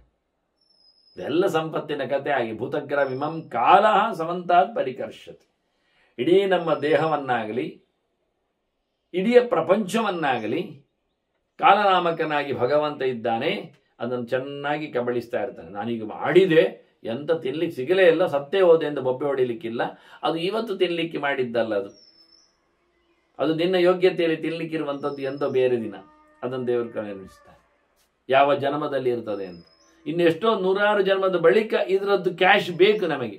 ಅದನ್ನು ಇವತ್ತು ದೇವರದನ್ನು ತಲುಪಿಸ್ತಾ ಇದ್ದ. ನಾವಿವತ್ತು ದುಡ್ಡು ಉಂಟು ಹೇಳಿ ಸುಮ್ಮನೆ ಇಟ್ಕೊಂಡು ತಿರುಗುವುದಿಲ್ಲ. ಅದನ್ನು ಎಲ್ಲಿ ಒಂದು ಕಡೆಯಲ್ಲಿ ವಾಣಿಜ್ಯ ಸಂಸ್ಥೆಯಲ್ಲಿ, ಬ್ಯಾಂಕಿನಲ್ಲಿ ಅದನ್ನು ಹಾಕಿಬಿಡುತ್ತೆ. ಹಾಕುವುದರಿಂದ ಅದನ್ನು ನಾವು ಮತ್ತೆ ಬೇಕಾದಾಗ ಪಡಿತೇವೆ ಅಂತ ಹೇಳಿಕೊಂಡು, ನಮಗೆ ಗೊತ್ತಿಲ್ಲದೆ ನಾವು ಹಾಕಿರುತ್ತೇವೆ. ಯಾವತ್ತೂ ಒಂದಿನದು ಬೇಕಾಗ್ತದೆ. ಇದು ಒಂದು ವಿಷಯ. ಇನ್ನು ಕೆಲವೊಮ್ಮೆ ನಾವು ಹಾಕುವಾಗ ಅದು ಬೇಕು ಅಂತ ಹೇಳಿರ್ತೇವೆ. 8 ವರ್ಷದ ನಂತರ ಇಂಥದ್ದಕ್ಕೆ ನನಗೆ ಬೇಕು, ಮಗಳ ಮದುವೆಗೋ, ಮಗನ ಕೆಲಸಕ್ಕೋ ಎಜುಕೇಷನಿಗೋ ಬೇಕಾಗತ್ತೆ ಅಂತ ಆಗ ತೆಗಿತೇವೆ. ಹಾಗೆ ನಮ್ಮ ಮಾಡಿದ ಕರ್ಮಗಳು ಯಾವ ಜನ್ಮದಲ್ಲಿ ಕ್ಯಾಶ್ ಆಗಲಿಕ್ಕೆ ಉಂಟು ಅಂತ ಕೆಲವೊಮ್ಮೆ ನಮಗೆ ಗೊತ್ತಿರುವುದಿಲ್ಲ, ಹಾಕಿರ್ತೇವೆ. ಅದನ್ನು ದೇವರು ಕರುಣಿಸ್ತಾರೆ. ಇನ್ನು ಕೆಲವೊಮ್ಮೆ ನಾವು ಈಗ ಬೇಡ, ಈ ಜನ್ಮದಲ್ಲಿ ನನಗೇನು ಮಾಡಲಿಕ್ಕೆ ಬರುವುದಿಲ್ಲ, ನನಗೇನು ಎಲ್ಲ ಕೊಟ್ಟಿದ್ದಾನೆ ದೇವರು, ಆದರೆ ನಾನು ಜಪ ಮಾಡುವುದು, ಪೂಜೆ ಮಾಡುವುದು, ಸೇವೆ ಮಾಡುವುದು, ಓದಿಕೊಳ್ಳುವುದು ಬಿಡುವುದಿಲ್ಲ ಅಂತಿದ್ರೆ ಅದು ಇನ್ನೊಂದು ಜನ್ಮದಲ್ಲಿ ಕ್ಯಾಶ್ ಆಗಲಿ, ಈ ಜನ್ಮಕ್ಕಲ್ಲ, ಮಾಡಿದ್ದೆಲ್ಲ ಹೇಳಿಕೊಳ್ತಾನೆ. ಇದು ಜನ್ಮಾಂತರಕ್ಕೆ ಅಂತ. ಹಾಗಾಗಿ ಮಾಡಿದ ಜಪ, ಪೂಜೆ, ಪುನಸ್ಕಾರ, ದಾನ, ಯಜ್ಞ, ಚಿಂತನೆ ಎಲ್ಲವೂ ಸಹ ಆಯಾ ಕಾಲದಲ್ಲಿ ಅದು ಪರಿಣಾಮವನ್ನು ಬೀರ್ತದೆ. ಇವತ್ತು ಹಾಕಿದ ನೀರು ಬೇಸಿಗೆ ಕಾಲದಲ್ಲಿ ಮರಕ್ಕೆ ನೀರು ಹಾಕ್ತೇವೆ, ಹಾಕಿದ್ದು ಅದು ಮಳೆಗಾಲದ ನಂತರದಲ್ಲಿ ಹಣ್ಣು ಕೊಡ್ತದೆ. ಇವತ್ತು ಹಾಕಿದ ನೀರು 20 ವರ್ಷದ ನಂತರ ಹಣ್ಣು ಆಗ್ತದೆ ಗಿಡಕ್ಕೆ. ಈಗ ಯಾಕೆ ಆಗಬೇಕು? ಹಣ್ಣು ಕೊಡುವಾಗ ಹಾಕ್ತೇನೆ ಹೇಳಿದರೆ ಅದು ಬದುಕುವುದೇ ಇಲ್ಲ, ಸತ್ತೋಗ್ತದೆ. ಯಾವ ವ್ಯಕ್ತಿಯೂ ಸಹ ಗಿಡ ನೆಟ್ಟು ಅದು 20 ವರ್ಷದ ನಂತರ ಹಣ್ಣು ಕೊಡ್ತದೆ ಅಂತಂದರೆ ಆಗ ನೀರು ಹಾಕ್ತೇನೆ ಹಣ್ಣು ಕೊಡುವಾಗ ಹೇಳಿದರೆ ಇಲ್ಲ. ಇವತ್ತು ನಾವು ಮಕ್ಕಳನ್ನು ಚೆನ್ನಾಗಿ ಪೋಷಣೆ ಮಾಡ್ತೇವೆ. ಯಾಕೆ? ನಾಳೆ ನಮಗೆ ರಿಟೈರ್ಡ್ ಆದಾಗ, ಸಾಯ್ಲಿಕ್ಕೆ ಹೋದಾಗ, ವೃದ್ಧರಾದಾಗ ನೋಡಿಕೊಳ್ತಾರೆ ಅಂತ. ಇಲ್ಲ, ಆಗ ನೋಡಿಕೊಂಡಾಗ ಅವರಿಗೆ ಊಟ ಹಾಕ್ತೇನೆ ಹೇಳಿದರೆ ಇವತ್ತು ಮಗು ಸಾಯ್ತದೆ. ಅವ್ರು ನೋಡಿಕೊಳ್ತಾರೆ ಅಂತ ಖಾತ್ರಿ ಆಗಲಿ, ಅವ್ರು ನೋಡಿಕೊಳ್ಳಿಕ್ಕೆ ಶುರು ಮಾಡಲಿ, ಆಗ ನಾನು ಅವರಿಗೆ ಊಟ ಹಾಕ್ತೇನೆ ಹೇಳಿದರೆ ಈ ಮಗು ದೊಡ್ಡದಾಗುವುದು ಇಲ್ಲಿ. ಹಾಗಾಗಿ ಈಗ ನಾವು ಅದರ ಮೇಲೆ ಮಾಡಿರಬೇಕು. ಅದು ನೋಡಿಕೊಳ್ಳದಿದ್ದರೆ ಅದು ಇನ್ನೊಂದು ಜನ್ಮದಲ್ಲಿ ನೋಡಿಕೊಳ್ಳುತ್ತಾರೆ. ಉಪಕಾರಕ್ಕೆ ಬಾರದಿದ್ದರೆ ಮತ್ತೊಂದು ಜನ್ಮದಲ್ಲಿ ಬರ್ತಾರೆ. ಹೀಗಾಗಿ ನಿನ್ನ ಕರ್ತವ್ಯ ನೀನು ಮಾಡಲಿಕ್ಕೆ ವ್ಯವಸ್ಥೆ ಕಾಲದಲ್ಲಿ ಎನ್ನುವುದು ಸತ್ಯ. ಯಾವ ಕಾಲ ಎನ್ನುವುದು ನಮಗೆ ಗೊತ್ತಿಲ್ಲ ಅಷ್ಟೇ ಎನ್ನುವುದು ಮುಖ್ಯ. ಅಚೋದ್ಯಮಾನಾನಿ ಯತ ಪುಷ್ಪಾಣಿ ಚ ಫಲಾನಿ ಚ ಸ್ವಂಕಾಲಂ ನಾತಿವರ್ತಂತೆ ತಥಾ ಕರ್ಮ ಪುರಾಕೃತ. ಬಹಳ ಚಂದವಾದ ಒಂದು ದೃಷ್ಟಾಂತ ಭೀಷ್ಮನ ಹೇಳ್ತಾರೆ. ಈಗ ನೋಡಿ, ಮರದಲ್ಲಿ ಹೂ ಇದೆ, ಹಣ್ಣಿದೆ, ಅದು ಯಾವಾಗ ಬೀಳ್ತದೆ? ಅದು ಯಾವಾಗ ಬೀಳ್ತದೆ ನಮಗೇನು ಗೊತ್ತು? ಇಲ್ಲ ಇಲ್ಲ ಬೀಳ್ತದ ನೋಡಿ ಒಮ್ಮೆ. ಹೌದು, ನಾವು ಕೋಲಲ್ಲಿ ಹೊಡಿತೇವೆ, ಹಣ್ಣು ಬೀಳ್ತದೆ. ನಾವು ಕಲ್ಲಲ್ಲಿ ಅದನ್ನು ಬೀಳಿಸಿದ್ದೇವೆ. ಕೋಲಲ್ಲಿ ಎಳೆದಾಗ ಹೂ ಸಿಕ್ಕಿದ್ದು, ಕಲ್ಲಲ್ಲಿ ಬಡಿದಾಗ ಹಣ್ಣು ಬಿತ್ತು. ಈಗ ನೀವೇನು ಹೇಳುದು, ಹೂವಿನ ಹಣ್ಣು ಎಲ್ಲ ಬೀಳಲಿಕ್ಕೆ ಒಂದು ಸಮಯ ಉಂಟಾಗಿ ಬೀಳ್ತದೆ ಅಂತ? ಅಲ್ಲಪ್ಪ, ಅಲ್ಲ. ಅದಕ್ಕೆ ಹೇಳಿದ್ದು ಬಲಾತ್ಕಾರ ಮಾಡಿದಾಗ ಆಗಲೇ ಬಿತ್ತು. ಅದು ಪೂರ ಹಣ್ಣಾಗಿರಲಿಲ್ಲ, ಮತ್ತೆ ಅದನ್ನು ಕಚ್ಚಿ ಬಿಸಾಡಿ ಹೋಗ್ತಾನೆ. ಅದು ಚೆನ್ನಾಗಿ ಪರಿಮಳ ಬರ್ತಾ ಇಲ್ಲ, ಮೊಗ್ಗು ಕೊಯ್ದಿರ್ಬೋದು. ಅದು ಅದರದ್ದು ಬೀಜಕ್ಕೆ ಅವಕಾಶ ಇಲ್ಲ. ಈಗ ನೀವು ಪುಷ್ಪ ಕೊಯ್ದು ಬಿಟ್ರಿ, ಅದನ್ನು ನೀವು ಯಾರದ್ದೋ ಯಾವುದೋ ಗಲಾಟೆ ಇಲ್ಲದಿದ್ದರೆ, ಏನು ಅದರ ಮೇಲೆ ಬಲಾತ್ಕಾರ ಇಲ್ಲದಿದ್ದರೆ, ಅಚೋದ್ಯಮಾನಾನಿ, ಯಾರಿಂದಲೂ ಅದು ಪ್ರೇರಣೆಗೆ ಯಾವುದೋ ಒಂದು ಕರ್ಮಕ್ಕೆ ಅದು ಬಲಾತ್ಕಾರಕ್ಕೆ ಒಳಗಾಗದಿದ್ದರೆ, ಪುಷ್ಪ ಆಗಲಿ ಹಣ್ಣಾಗಲಿ ಸ್ವಂ ಕಾಲಂ ನಾತಿ ವರ್ತಂತೆ, ಅದು ತನ್ನ ಸಮಯಕ್ಕೆ ಹಳದಿ ಇದ್ದ ಹೂ ಕೆಂಪಾಗ್ತದೆ, ಕಪ್ಪಾಗ್ತದೆ, ಬಾಡಿಕೊಳ್ತದೆ. ಒಂದೊಂದೇ ತನ್ನಷ್ಟಕ್ಕೆ ಪೆಕಳೆಗಳನ್ನು ಉದುರಿಸಿಕೊಂಡು ಕಾಯಿ ಮಾತ್ರ ಉಳಿದುಕೊಂಡು ಮತ್ತೆ ಅದು ಒಳ್ಳೆ ರೀತಿಯಿಂದ ಅಲ್ಲಿಯ ಬೀಜ ದೊಡ್ಡದಾಗಿ ಹಣ್ಣಾಗಿ ಮತ್ತೆ ಅದು ಸಹ ಹಣ್ಣು ತನ್ನಷ್ಟಕ್ಕೆ ಉದುರಿಕೊಂಡು ಮತ್ತೆ ಇನ್ನೊಂದು ಒಳ್ಳೆ ಬೀಜ ಆಗಿ ಮತ್ತೊಂದು ಮರ ಆಗಲಿ ಕಾರಣ. ಯಾವುದೇ ಹೂ ಆಗಲಿ ಹಣ್ಣಾಗಲಿ ಅದೇ ಕಾಲವನ್ನು ಯಾವತ್ತು ದಾಟುವುದಿಲ್ಲ, ಯಾರದ್ದೇ ಬಲಾತ್ಕಾರ ಇಲ್ಲದೆ ಇದ್ದಾಗ. ಹಾಗೆ ಮನುಷ್ಯನ ಕರ್ಮ ತಥಾ ಕರ್ಮ ಪುರಾಕೃತ ಹಿಂದೆ ಮಾಡಿದ ಕರ್ಮ ಅವನಿಗೆ ಯಾವತ್ತು ಫಲ ಉಣ್ಲಿಕ್ಕೆ ಉಂಟೆ. ಕೆಲವೊಮ್ಮೆ ಬಲಾತ್ಕಾರದಲ್ಲಿ ಈಗಲೇ ಬೇಕು ಅಂತ ಹೇಳಿಕೊಂಡಾಗ ಅರ್ಧಂಬರ್ಧದಲ್ಲಿ ಸಿಗ್ತದೆ ಅಷ್ಟೇ. ಹಾಗಾಗಿ ಅದರದ್ದು ಕಾಲದಲ್ಲಿ ಅದು ಸಿಗಬೇಕಷ್ಟೇ ಹೇಳ್ತಾರೆ. ಸಮ್ಮಾನಶ್ಚ ಅವಮಾನಶ್ಚ ಲಾಭ ಲಾಭವು ಕ್ಷಯೋ ದೈವ ಪ್ರವೃತ್ತಾನಿ ವಿವರ್ತಂತೆ ವಿಧಾನಾಂತೆ ಪುನಃ ಪುನಃ. ಎಲ್ಲ ದೈವದ ಪ್ರೇರಣೆಯಂತೆ ಆಗುವುದು, ತಿರುಗ್ತಾ ಇರ್ತದೆ, ಮುಂದೆ ಹೋಗ್ತಾ ಇರ್ತದೆ. ನಾವು ಮಾಡಿದ ಕರ್ಮಕ್ಕೆ ಅನುಗುಣವಾಗಿ ನಮ್ಮ ಯೋಗ್ಯತೆಗೆ ತಕ್ಕಂತೆ ಒಂದು ಸಮಯದಲ್ಲಿ ಸನ್ಮಾನ, ಒಂದು ಸಮಯದಲ್ಲಿ ಅವಮಾನ, ಒಂದು ಸಮಯದಲ್ಲಿ ಲಾಭ, ಒಂದು ಸಮಯದಲ್ಲಿ ನಷ್ಟ, ಒಂದು ಸಮಯದಲ್ಲಿ ಉಚ್ಛ್ರಾಯ ಸ್ಥಿತಿ, ಇನ್ನೊಂದು ಸಮಯದಲ್ಲಿ ಕಂಡಾಬಟ್ಟೆ ನೀಚ ಸ್ಥಿತಿ, ಒಂದ್ಸತಿ ಏರು, ಒಂದು ಸರ್ತಿ ಪೇರು, ಕೆಳಗೆ ಹಾರುವುದು. ಹೀಗೆ ಯಾವಾಗ ಉಂಟು ಅಂತ ಇಲ್ಲ, ಅದು ಪರಿವರ್ತನೆ ಆಗ್ತಾ ಇರ್ತದೆ, ತಿರುಗ್ತಾ ಇರ್ತದೆ. ಎಲ್ಲ ವಿಷಯಗಳು ಜೀವನ ಸಂದರ್ಭದಲ್ಲಿ ಕರ್ಮಕ್ಕನುಗುಣವಾಗಿ ಬರುವುದು ಹೋಗುವುದನ್ನು ದೈವ ಸಪ್ಲೈ ಮಾಡ್ತದೆ. ಕೈಯಲ್ಲಿ ಇರುವುದು ಭಗವಂತ, ಅದೃಷ್ಟದ ದೇವತೆ ಫಲಸ್ವಾಮಿ ಇದ್ದಾನೆ, ಅವನಿಂದ ಆಗುವಂಥದ್ದು ಹೊರತು ಅದು ದೈವದ ಕಡೆಯಲ್ಲಿ ನಮ್ಮ ಕೆಲಸ ಮುಗಿಯಿತು ಅಂತ ಹೇಳುವಾಗ ದೈವ ಬೇಕಾದಾಗ ಕೊಡುತ್ತದೆ. ಏನಿದ್ರೂ ಅದರ ಹತ್ತಿರದಲ್ಲಿರುವಂಥ ವ್ಯವಸ್ಥೆ ಅಂತ. ಆತ್ಮನಾ ವಿಹಿತಂ ದುಃಖಂ ಆತ್ಮನಾ ವಿಹಿತಂ ಸುಖಂ ಗರ್ಭಶಯ್ಯಾಮುಪಾದಾಯ ಭುಜ್ಯತೆ. ಪೌರ್ವದೈಹಿಕಂ, ಹಿಂದೆ ಮಾಡಿದ ದೇಹದಲ್ಲಿದ್ದ, ಹಿಂದೆ ದೇಹದಲ್ಲಿ ಮಾಡಿಕೊಂಡು ಬಂದಿರತಕ್ಕ ತನ್ನ ಶರೀರದಲ್ಲಿ ಹೊತ್ತುಕೊಂಡೇ ಆಗಿರತಕ್ಕಂಥ ಏನೊಂದು ಕರ್ಮ ಇದೆ, ಅದಕ್ಕನುಗುಣವಾದ ದುಃಖ ಆಗಲಿ ಸುಖ ಆಗಲಿ ಅವನೇ ಮಾಡಿದ್ದು, ಅವನೇ ಪಡೆದದ್ದು, ಅವನಿಂದಲೇ ಆಗುವಂಥದ್ದು ಸುಖ ಆಗಲಿ ದುಃಖ ಆಗಲಿ ಅವನ ದೇಹದಲ್ಲಿ. ಅದನ್ನು ಗರ್ಭದಿಂದ ಹಿಡಿದುಕೊಂಡು, ಗರ್ಭದಲ್ಲಿ ಮಲಗಿದ್ದಾಗದಿಂದ ಹಿಡಿದು ತಿನ್ಲಿಕ್ಕೆ ಉಂಟವ. ಕೆಲವರು ಗರ್ಭದಲ್ಲೇ ತಿಂತಾರೆ, ಕೆಲವರು ಹೊರಗೆ ಬಂದಾಗ ತಿಂತಾರೆ, ಕೆಲವರು ಬಾಲ್ಯದಲ್ಲಿ ತಿಂತಾರೆ, ಕೆಲವರು ಬೆಳೆದಾಗ, ಕೆಲವರು ಮುದುಕರಾದಾಗ. ಯಾವತ್ತೂ ಮಾಡಿತ್ತು ಹಳೆಯ ಅನೇಕ ದೇಹದಲ್ಲಿ ಸಂಪಾದನೆ ಮಾಡಿರತಕ್ಕಂಥ ಕರ್ಮದ ಫಲವನ್ನು ಯಾವ ಯಾವ ಕಾಲದಲ್ಲಿ ಎಂದೆಂದು ಯಾರು ಯಾವತ್ತು ಪಡಿತಾರೆ ಎನ್ನುವುದು ವ್ಯವಸ್ಥೆ ಇಲ್ಲ ಅಂತ. ಎಂದಾದರೂ ಪಡಿತಾರೆ. ಪೌರ್ವದೈಹಿಕಂ ಅಂತ ಅದಕ್ಕೆ ಹೇಳಿತು. ಹಿಂದಿನ ಜನ್ಮದಲ್ಲಿ ಸಂಪಾದನೆ ಮಾಡಿತ್ತು.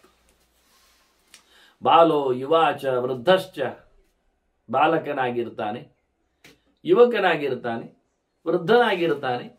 ಯತ್ ಕರೋತಿ ಶುಭಾಶುಭಂ, ಒಳ್ಳೆಯದು ಮಾಡಲಿ ಕೆಟ್ಟದ್ದು ಮಾಡಲಿ, ತಸ್ಯಾಂ ಅವಸ್ಥಾಯಂ ಮುಂಕ್ತೆ ಜನ್ಮನಿ ಜನ್ಮನಿ, ಪ್ರತಿ ಜನ್ಮದಲ್ಲಿ ಅವನು ಪಡೆಯತಕ್ಕಂತಹ ಕ್ರಿಯೆಗಳು ಹೀಗಿರುತ್ತವೆ ಅಂತ.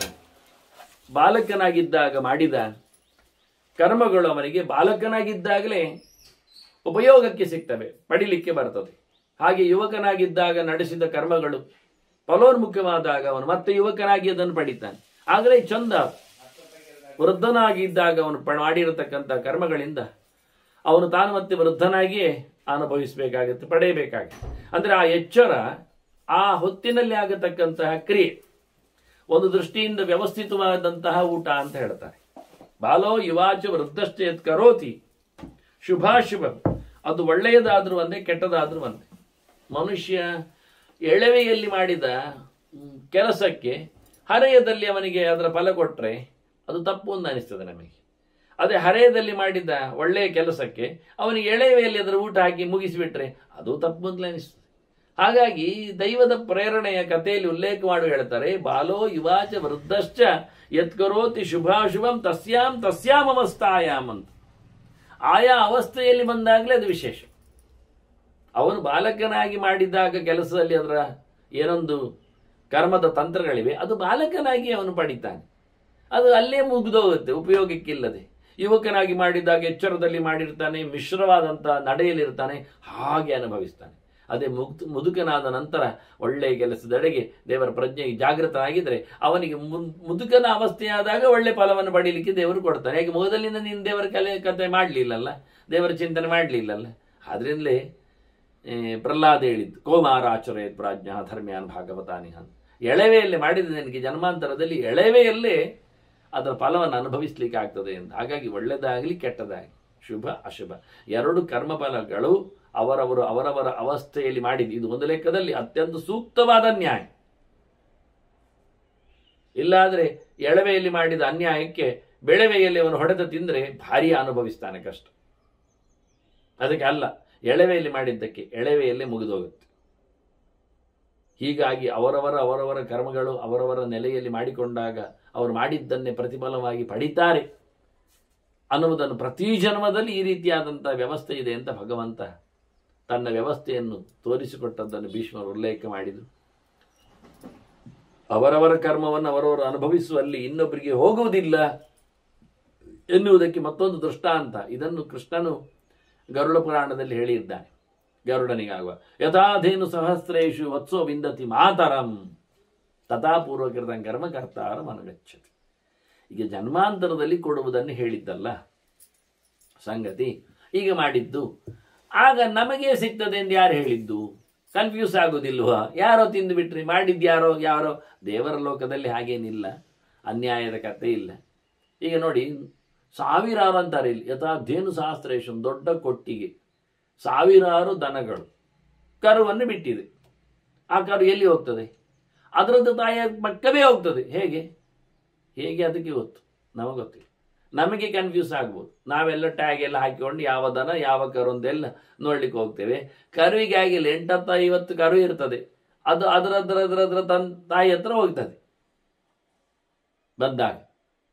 ಹಾಗಾಗಿ ಕರುವನ್ನು ಬಿಟ್ಟಾಗ ಹೇಗೆ ಅದರದ್ದೇ ತಾಯಿಯನ್ನದು ಗಮನಿಸ್ತದೋ ಗುರುತಿಸ್ತದೋ ಹೋಗಿರ್ತದೋ, ಅದರಂತೆ ಮಾಡಿದ ಕರ್ಮ ಅವನನ್ನೇ ಹೋಗಿ ಮುಡ್ತದೆ. ಆಯ್ತಾ? ಎಷ್ಟೇ ಜನ್ಮ ಆಗಲಿ ಹಿಂದೆ ಮಾಡಿದ ಕೆಲಸ ಬಂದು ಅವನನ್ನು ಸೇರಿದ ಪೂರ್ವಕೃತ ಕರ್ಮ ಕರ್ತಾರಂ ಅನುಗಚ್ಚತಿ. ಅದು ಹಿಂದೆಯೇ ಕೂತಿದೆ, ನಮಗೆ ಕಾಣಲಿಲ್ಲ, ಕಾಣ್ತಾ ಇಲ್ಲ, ಬೆನ್ನು ಬಿಡುವುದಿಲ್ಲ. ಮಾಡಿದ್ದು ನೆರಳಿನಂತೆ ಅದಕ್ಕೆ ಹೇಳಿದ್ದು ಹಿಂದೆ ಉಂಟು ಅಂತ. ಹೇಗೆ ನಾವು ಬಟ್ಟೆಯಲ್ಲಿ ಬೆವರಾಗ್ತದೆ, ಸಂಸ್ವಿನ್ನಂ ಅಗ್ರತೋ ವಸ್ತ್ರಂ ಪಶ್ಚಾತ್ ಶುದ್ಧತಿ ವಾರಿಣ, ನೀರಿನಿಂದ ಅದನ್ನು ನಾವು ಶುದ್ಧ ಮಾಡುತ್ತೇವೆ, ಕ್ಲೀನ್ ಮಾಡುತ್ತೇವೆ. ಅಲ್ಲಿ ಹೋಯ್ತಾ ಇದ್ದ ವಾಸನೆ ಹೋಗ್ತದೆ, ಇದ್ದ ಕಲೆ ಹೋಗ್ತದೆ, ಇದ್ದ ದುಷ್ಟವಾದ ವಸ್ತುಗಳು ಕಾಲುಷ್ಯ ಅಂದರೆ ಬೆವರು ಅದು ಹೋಗ್ತದೆ. ಬೆವರಿನ ಏನು ಧರ್ಮಗಳಿದ್ದವು, ಕ್ರಿಮಿಕೀಟಗಳಾಗಿರ್ಬೋದು ಅಥವಾ ಇನ್ನೂ ವಾಸನೆ ಬಂದಿರಬಹುದು ಅಥವಾ ಇನ್ನೇನೋ ಕಲೆ ಆಗಿರ್ಬೋದು, ಎಲ್ಲವನ್ನು ನಾವು ನೀರಿನಿಂದ ಶುದ್ಧಗೊಳಿಸ್ತೇವೆ. ಹಾಗೆ ಮಾಡಿದ ತಪ್ಪುಗಳನ್ನು ತೆಗಿಲಿಕ್ಕೆ ಬರ್ತದೆ ಅಂತ ಇವರು ಹೇಳ್ತಾರೆ. ಮೈ ಮೇಲೆ ಅಂಟಿಕೊಂಡಿರತಕ್ಕ ಕಲೆ, ತಪ್ಪು, ವ್ಯವಸ್ಥೆ, ಅನ್ಯಾಯ, ಪಾಪ ಇವನ್ನೆಲ್ಲ ಒಳ್ಳೆಯ ಕೆಲಸದಿಂದ ದುಷ್ಕರ್ಮಾಪಿ ತಥಾ ಪಶ್ಚಾತ್ ಪೂಯತೆ ಪುಣ್ಯಕರ್ಮಣ, ಒಳ್ಳೆಯ ಕೆಲಸ ಮಾಡುವ ಮೂಲಕ ಅದನ್ನು ಅಳಿಸ್ಲಿಕ್ಕೆ ಆಗ್ತದೆ. ಅಂದರೆ ಇದು ಪ್ರಾಯಶ್ಚಿತ್ತ ಕರ್ಮಗಳಿಗೆ ಕೆಲಸವನ್ನು ಹೇಳಿದ ರೀತಿ, ಅದನ್ನು ತೆಗಿಲಿಕ್ಕೆ ಬರ್ತದೆ. ಇದು ಕರ್ಮದಲ್ಲಿರತಕ್ಕಂಥ ಒಂದು ವಿಶೇಷವಾದ ವ್ಯವಸ್ಥೆ. ಮಾಡಿದ್ದನ್ನಂತೆ ಪೂರ್ತಿ ತಿನ್ನಲೇಬೇಕು ಅಂತಲ್ಲ, ಅಲ್ಲಿ ಏನೋ ಒಂದು ರೀತಿಯ ಪರಿಣಾಮಗಳು ಪ್ರಕಾರಗಳು ಇವೆ. ಯಾಕೆಂದರೆ ಕೆಲವೊಮ್ಮೆ ಗೊತ್ತಿಲ್ಲದೆ ಮಾಡಿದ್ದು ಅಂತ ಹೇಳಿಕೊಳ್ಳುತ್ತಾನೆ. ಗೊತ್ತಿಲ್ಲದೆ ಮಾಡಿಕೊಂಡಾಗ ಒಳ್ಳೆಯದನ್ನು ಗೊತ್ತಾಗಿ ಮಾಡುವ ಮೂಲಕ ಅದನ್ನು ಅಳಿಸ್ಲಿಕ್ಕೆ ಬರ್ತದೆ. ಗೊತ್ತಿಲ್ಲದೆ ಹೊಡೆದಾಗ ಅಯ್ಯೋ ಹೇಳಿ ಅವನ ಹತ್ರ ಸ್ವಾರಿ ಕೇಳಿಕೊಂಡು ತಪ್ಪಾಯ್ತಲ್ಲ ಅಂತ ಹೇಳಿಕೊಂಡಾಗ ಅವನದನ್ನು ಹೀಗೆ ಮನ್ನಿಸಿ ಬಿಡುವಂತೆ ಆಗ್ತದೋ ಅದರಂತೆ. ಗೊತ್ತಿಲ್ಲದೆ ಮಾಡಿದ ಅಥವಾ ಬಾಲ್ಯದಲ್ಲಿ ಮಾಡಿದ ಕರ್ಮಗಳು, ವೃದ್ಧಾಪ್ಯದಲ್ಲಿ ಆಗಿರತಕ್ಕ ಅನಿವಾರ್ಯದ ಕೆಲಸಗಳು, ಅಥವಾ ಪ್ರಜ್ಞೆ ತಪ್ಪಿ ಪ್ರಮಾದದಿಂದ ಆಗತಕ್ಕಂಥ ಎಡವಟ್ಟುಗಳು, ಇವನ್ನೆಲ್ಲ ತಪ್ಪಿಸಿಕೊಳ್ಳಲಿಕ್ಕೆ ವ್ಯವಸ್ಥೆ ಇದೆ. ಉದ್ದೇಶಪೂರ್ವಕವಾಗಿ ಮತ್ತೆ ಮತ್ತೆ ಮಾಡಿದ ತಪ್ಪಲ್ಲ. ಹಿಂದೊಮ್ಮೆ ನಾವು ಕೇಳಿದ್ದೇವೆ, 3ನೇ ಸರ್ತಿ 4ನೇ ಸರ್ತಿ ಮಾಡಿದ ಪಾಪಗಳು ಹೇಗೆ ಅಂತ ಬಹಳಷ್ಟು ಪ್ರಾಯಶ್ಚಿತ್ತ ಚಿಂತನೆಯನ್ನು ಭೀಷ್ಮರು ಕೊಟ್ಟಿದ್ರು. ದಂಡ ವ್ಯವಸ್ಥೆಯಲ್ಲಿ ಬಂದಾಗ ಮೊದಲಿಗೆ ಏನು ದಂಡ, ಅದನ್ನೇ ಮತ್ತೆ ಪುನಃ ಮಾಡಿದರೆ ಇನ್ನೊಮ್ಮೆ ಏನು ದಂಡ ಅಂತ ಹೇಳಿಕೊಂಡು ರಾಜನೀತಿ ದಂಡದಲ್ಲಿ ಅದನ್ನು ವಿವರಣೆಯಲ್ಲಿ ಕೊಟ್ಟಿದ್ರು. ಇಲ್ಲಿ ಕರ್ಮದ ಬಗ್ಗೆ ಹೇಳುವಾಗ ಬಹಳ ಚಂದವಾಗಿ ಹೇಳ್ತಾರೆ. ಕರ್ಮ ಹೇಗಿರ್ತದೆ ಕೇಳಿದರೆ, ಅವನು ಮಾಡಿಕೊಳ್ಳುವಾಗ ಅನ್ಯಾಯವನ್ನು ಮ್ಯಾಗಿದ್ರೆ ದುಷ್ಕರ್ಮಾಭಿ, ಅವನು ಕೆಟ್ಟವನಾಗಿದ್ರು ಕೆಟ್ಟ ಕೆಲಸ ಆಗಿದ್ರು ತಥಾ ಪಶ್ಚಾತ್ ಪುಯ್ಯತೆ, ಒಂದು ಪಶ್ಚಾತ್ತಾಪದಿಂದ ಶುದ್ಧಿ ಆಗತ್ತೆ. ಮಾಡಿದ್ದು ತಪ್ಪಾಯಿತು ಅನ್ನತಕ್ಕಂಥ ಮಾನಸಿಕವಾದವನ ತಾಪದಿಂದ ಅವನು ಖಂಡಿತವಾಗಿಯೂ ಶುದ್ಧನಾಗ್ತಾನೆ. ಅದಕ್ಕೆ ಬೇಕಾಗಿರೋದ ಪರಿಮಾರ್ಜನೆ ಕರ್ಮಗಳನ್ನು ಮಾಡಲಿಕ್ಕೆ. ಏನೋ ಬಲಾತ್ಕಾರದಲ್ಲಿ ಅಥವಾ ಅನಿವಾರ್ಯದಲ್ಲಿ ಎಲ್ಲೋ ಏನೋ ತಿಂದ, ಅದಕ್ಕೆ ಅನುಗುಣವಾಗಿ ಪಂಚಗವೇದ ಪ್ರಾಶನ, ಉಪವಾಸದ ವ್ಯವಸ್ಥೆ, ಅದನ್ನು ಮುಖ್ಯವಾಗಿ ಹೇಳ್ತಾರೆ ಇಲ್ಲಿ. ತಪಸ ಮುಖ್ಯವಾಗಿ ತಪ್ಯತೆ ದೇಹ, ಮಾಡಿದ ಅನ್ಯಾಯದಿಂದ, ಅನ್ಯಾಯ ಆದದ್ದು ದೇಹದಿಂದ, ಮನಸ್ಸು ಅದಕ್ಕೆ ಇನ್ವಾಲ್ವ್ ಆಗಿ, ಜೀವ ಅದಕ್ಕೆ ಸೇರಿದ್ದಾನೆ ಎನ್ನುವುದು ಸತ್ಯ. ಆದರೆ ಆಗುವಾಗ ಹೊರಗಿನಿಂದ ನೋಡುವಾಗ ದೇಹ ಆದದ್ದು ಕಾಣುತ್ತದೆ. ಆದ್ದರಿಂದ ದೇಹವನ್ನು ಶುದ್ಧಗೊಳಿಸಬೇಕು ಮುಖ್ಯವಾಗಿ ಮೊದಲಿಗೆ. ಅದಕ್ಕೆ ತಪಸ್ಸೇ ಪ್ರಧಾನ. ತಪಸಾ ತಪ್ಯತೆ ದೇಹ, ದೇಹವನ್ನು ಶುಚಿಗೊಳಿಸುವುದಕ್ಕೆ ತಪಸ್ಸೇ ಮುಖ್ಯ. ತಪಸಾ ವಿಂದತೆ ಮಹತ್, ತಪಸ್ಸು ಮಾಡುವುದರಿಂದ ಬಹಳಷ್ಟು ದೊಡ್ಡ ಮಟ್ಟಿನ ಲಾಭವನ್ನು ಪಡಿತಾನೆ. ತಪಸ್ಸು ಅಂದ್ರೆ ಏನು? ತಪಸ್ಸು ಎರಡು ಮುಖ. ಒಂದು ತಪಸ್ಸು ಮೂರು ಮುಖ ಅಂತ ಕೃಷ್ಣನೇ ಹೇಳಿದ. ತಪಸ್ಸು ಮೂರು ಜಾತಿಯೂ ಹೌದು. ತಾಮಸ ತಪಸ್ಸು ಉಂಟು, ಸುಮ್ಮನೆ ಗಮ್ಮತ್ತಿಗಾಗಿ ಮಾಡು, ಹೆಸರಿಗಾಗಿ ಮಾಡು. ರಾಜಸ ತಪಸ್ಸು ಉಂಟು, ಸ್ಪರ್ಧಾತ್ಮಕವಾಗಿ ಮಾಡು. ಸಾತ್ವಿಕ ತಪಸ್ಸು ಉಂಟು, ಅವನ ಒಳಿತಿಗಾಗಿ ಮಾಡು. ಇದು ಹೌದು. ಇದರಲ್ಲಿ ಮತ್ತೆ ಪುನಃ ತಾಮಸವಾದ ತಪಸ್ಸಿನಲ್ಲಿ ತಾಮಸ ದೇವತೆಗಳ ಬಗ್ಗೆ, ಕೆಟ್ಟ ಶಕ್ತಿಗಳ ಬಗ್ಗೆ, ಮೂಢ ಗಣಗಳ ಬಗ್ಗೆ ಅವನಿಗೆ ತಲೆ ಇರ್ತದೆ. ರಾಜಸ ತಪಸ್ಸಿನಲ್ಲಿ ಮೋಹಕವಾಗಿರ್ತದೆ, ಪರಿಶುದ್ಧವಾಗಿರುವುದಿಲ್ಲ, ಅಲ್ಲಿ ಘೋರ ರೂಪಗಳಿರ್ತವೆ. ಶಾಂತ ರೂಪಗಳ ಬಗ್ಗೆ ಸಾತ್ವಿಕ ತಪಸ್ಸು ಇರ್ತದೆ. ಸಾತ್ವಿಕನ ತಪಸ್ಸು ದೇಶದ ಎತ್ತರಕ್ಕೆ, ಅವನ ಬಿತ್ತರಕ್ಕೆ ಅದು ಕಾರಣ ಆಗಿರ್ತದೆ. ಅದನ್ನ ಕಾರಣವನ್ನು ನೋಡಿಕೊಂಡಾಗಲು, ಗುರಿಯನ್ನು ಕಂಡಾಗಲು, ಪ್ರಕಾರವನ್ನು ಗುರುತಿಸಿದಾಗಲು ಮೂರು ಮುಖವನ್ನು ಕೃಷ್ಣ ಹೇಳಿದ್ದ. ಅದರಲ್ಲಿಯೂ ದೈಹಿಕವಾದ ತಪಸ್ಸು, ವಾಚಿಕವಾದ ತಪಸ್ಸು, ಮಾನಸವಾದ ತಪಸ್ಸು ಅಂತ ತ್ರಿಕರಣಗಳ ತಪಸ್ಸುಗಳನ್ನು ಕೊಟ್ಟಿದ್ದ. ಇನ್ನು ದೇಶಕಾಲಕ್ಕೆ ಅನುಗುಣವಾಗಿ ಮಾಡಿದರೆ ಉತ್ತಮ ದೇಶದಲ್ಲಿ ಮಾಡಿದ ತಪಸ್ಸು, ದನಗಳ ಕೊಟ್ಟಿಗೆ, ಉದ್ಯಾನ, ದೇವಭೂಮಿ ಇಂಥ ಕಡೆ. ಮಧ್ಯದಲ್ಲಿ ಮಾಡಿದ ತಪಸ್ಸು ಮಧ್ಯಮ ತಪಸ್ಸು. ಮಧ್ಯ ದೇಶ ಯಾವುದು ಕೇಳಿದರೆ ಅದೇ ಜನಜಂಗುಳಿ, ಸಂತೆ, ಈ ಮನೆ ಇದೆಲ್ಲ ಇಟ್ಟುಕೊಂಡು. ಮತ್ತು ತಾಮಸ ತಪಸ್ಸೆಯಲ್ಲಿ ಅದೇ ಸ್ಮಶಾನ, ಗಲೀಜು ಪ್ರದೇಶ, ಘಟಾರ ಇಂಥದ್ದಲ್ಲೆಲ್ಲಿ ಕೂತು ತಪಸ್ಸು ಮಾಡಿದರೆ ಅದು ತಾಮಸವಾದ ದೇಶ ಆಗ್ತದೆ. ಹಾಗೆ ಕಾಲು ಉತ್ತಮವಾದ ಪ್ರಶಸ್ತವಾದ ಒಳ್ಳೆಯ ತಿಥಿ ನಕ್ಷತ್ರವಾರ. ಕಳೆದ ಬಾರಿ ಭೀಷ್ಮನೇ ಹೇಳಿದ್ನಲ್ಲ, ಒಳ್ಳೆಯ ತಿಥಿ ನಕ್ಷತ್ರಗಳಲ್ಲಿ ಹುಟ್ಟಿದವನ ಕಥೆ ಹೇಗಿರುತ್ತದೆ, ಕೆಲಸ ಏನು ಮಾಡುತ್ತಾನೆ, ಯಾವ ಜಾತಿ ಆಗ್ತಾನೆ ಅಂತ.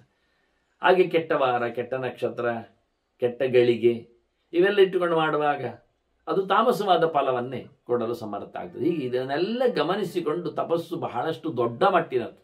ಇದರಲ್ಲಿಯೂ ಶಾರೀರಿಕವಾಗಿ ದೇಹ ದಂಡನೆ ಇದ್ದಾಗೆ, ಉಪವಾಸಾದಿಗಳು ಮಾಡಿಕೊಳ್ಳುವ ಹಾಗೆ, ಮಾನಸಿಕವಾಗಿ ಯೋಚನೆ ಮಾಡುವ ಹಾಗೆ, ವಿಷಯಗಳನ್ನು ತಿಳ್ಕೊಳ್ಳುವ ಹಾಗೆ, ಅಧ್ಯಯನವನ್ನು ನಡೆಸುವ ಹಾಗೆ, ವಾಚಿಕವಾಗಿ ಜಪವನ್ನು ಮಾಡುವ ಹಾಗೆ, ನಾಮಸ್ಮರಣೆ ಮಾಡುವ ಹಾಗೆ. ಅದು ಮುಖ್ಯವಾಗಿ ಮೂರು ಮುಖದ್ದು ಉಪವಾಸವೇ. ದೇವರ ಹತ್ತಿರ ಇರುವುದು, ಜಪದ ಹತ್ತಿರ ಬರುವುದು, ದೇಹ ಏನನ್ನು ತಿನ್ನದೇ ಇರುವುದು. ಉಪವಾಸೈಹಿ ಇದೆಲ್ಲ ಮೂರು ಮುಖ. ಪ್ರತಪ್ತಾನ ಮಾತು, ಉಪಾಂಶು ಜಪ, ತುಟಿ ದೇವರನ್ನು ನಾಮವನ್ನು ಕರೀತದೆ, ಇದು ವಾಚಿಕ ಆಯಿತು. ಮನಸ್ಸು ಭಗವಂತನ ಹತ್ತಿರದಲ್ಲಿ ನೆಲೆಗೊಂಡಿದೆ. ದೇಹ ಪದಾರ್ಥಗಳನ್ನು ಮುಟ್ಟದೆ ಕೂತಿದೆ, ಎಲ್ಲವನ್ನು ಬದಿಗಿಟ್ಟಿದೆ. ಈ ಉಪವಾಸೈ ಪ್ರದಪ್ತಾನಾಂ ದೀರ್ಘಂ ಸುಖಂ ಅನಂತರಂ. ಆ ಬಳಿಕ ಆತನಿಗೆ ಭಯಂಕರ ಸುಖ. ಉಪವಾಸ ಮಾಡುವಾಗ ಕಷ್ಟ, ಅದಕ್ಕೆ ದೀರ್ಘಂ ಸುಖಂ ಅನಂತರಂ ಅಂದ.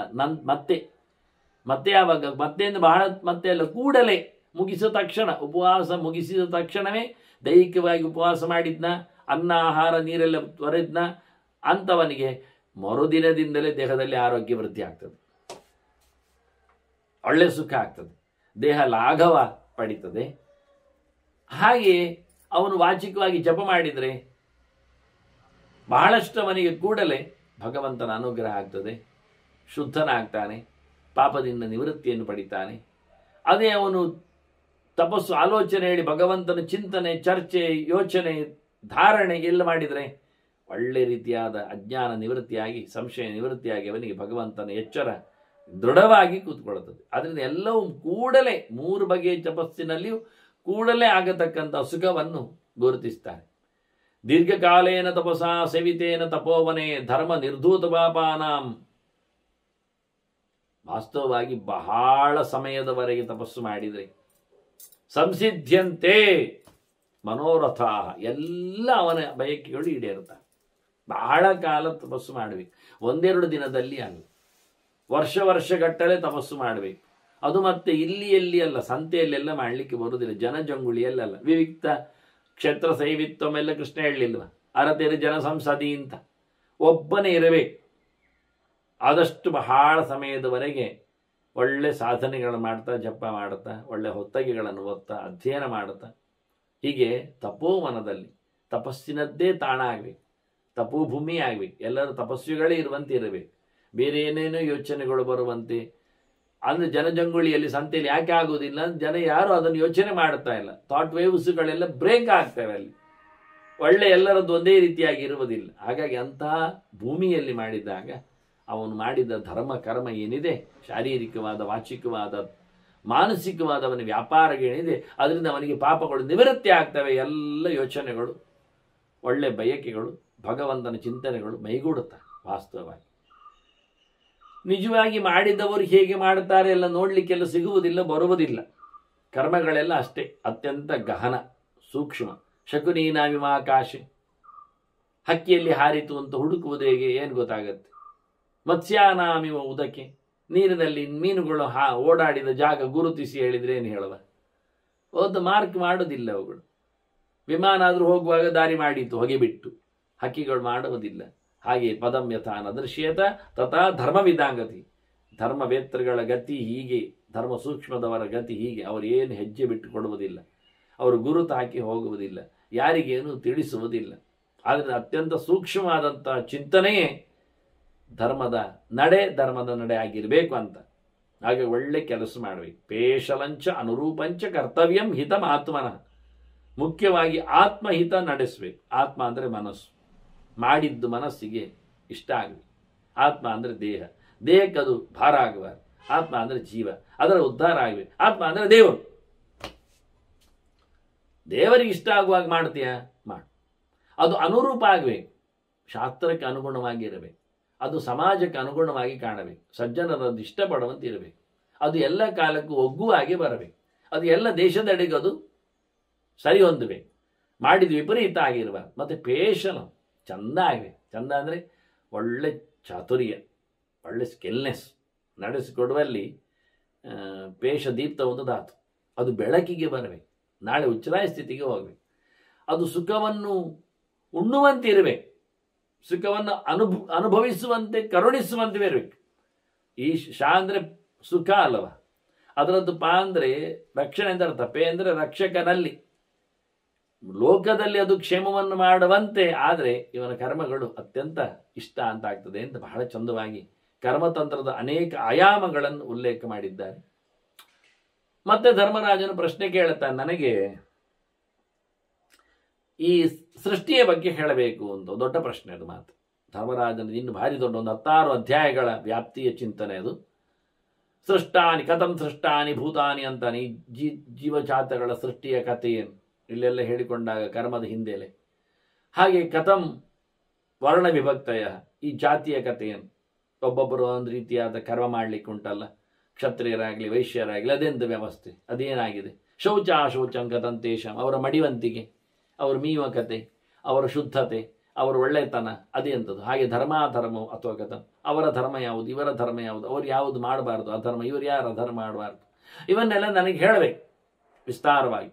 ಕೀದೃಶ ಜೀವತಾನ್ ಜೀವ, ಮನುಷ್ಯನ ಬದುಕು ಅಂದ್ರೇನು, ಮನುಷ್ಯನದ್ದುಂತಲ್ಲ ಬದುಕಿದವರ ಬದುಕಿನ ಕತೆ ಹೇಗೆ ಹೇಳು.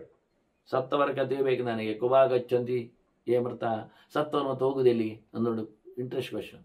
ಸೃಷ್ಟಿಯ ಕತೆ ಕೇಳ್ತಾನೆ, ಬದುಕುವ ಕತೆ ಕೇಳ್ತಾನೆ, ಸಾಯುವ ಕಥೆಯನ್ನು ಕೇಳ್ತಾನೆ. ಸೃಷ್ಟಿಯಲ್ಲಿನ ಮಡಿವಂತಿಗೆ ಕೇಳುತ್ತಾನೆ, ಮೈಲಿಗೆ ಕೇಳುತ್ತಾನೆ, ಧರ್ಮ ಕೇಳುತ್ತಾನೆ, ಅಧರ್ಮ ಕೇಳ್ತಾನೆ, ಮಾಡಬಾರದು ಮಾಡಬೇಕು, ಯಾರೆಲ್ಲ ಇದ್ದಾರೆ, ಜಾತಿಯನ್ನು, ಲಕ್ಷಣ ಏನು, ಗುಣಧರ್ಮ ಏನು, ಎಲ್ಲ ಒಂದಿಷ್ಟು ಮುದ್ದೆಯಾಗಿ ಪ್ರಶ್ನೆ ಹಾಕಿದ್ದಾನೆ. ಭೀಷ್ಮರು ಬಹಳ ಚಂದವಾಗಿ ಉತ್ತರವನ್ನು ಹೇಳುತ್ತಾರೆ. ಹೇಳೋ ಮುಂಚೆ ಅವರು ಹೇಳುತ್ತಾರೆ, ನಿನಗೆ ಭರದ್ವಾಜರಿಗೆ ಹೇಳಿದ ಭೃಗು ಮಹರ್ಷಿ ಯಾರವನು? ಚತುರ್ಮುಖನ ಮಗ ಭೃಗು. ಮರೀಚಿ ಅತ್ರೆ ಅಂಗಿರಸು ಪುಲಸ್ತ್ಯ ಬುಲಹ ಕ್ರತು ಭೃಗು ವಸಿಷ್ಠ ದಕ್ಷ ಹೇಳಿಕೊಂಡು ಪ್ರಜಾಪತಿ ಹುಟ್ಟುವಾಗ ಭೃಗು ಹುಟ್ಟಿದ್ದಾನೆ.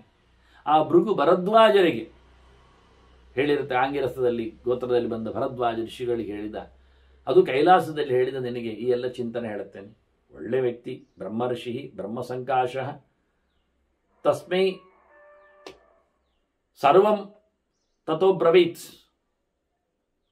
ಬ್ರಹ್ಮದೇವರ ಮಗನಾಗಿ ಬಂದವನು ಬ್ರಹ್ಮ ಋಷಿಯಾಗಿದ್ದಾನೆ, ವೇದವನ್ನು ತಿಳ್ಕೊಂಡಿದ್ದಾನೆ, ದೇವರನ್ನು ಅರಿತಿದ್ದಾನೆ, ಬ್ರಹ್ಮನಾಗಿ ಕಾಣುತ್ತಾನೆ ಬ್ರಹ್ಮನ ಮಗನಾದವನು.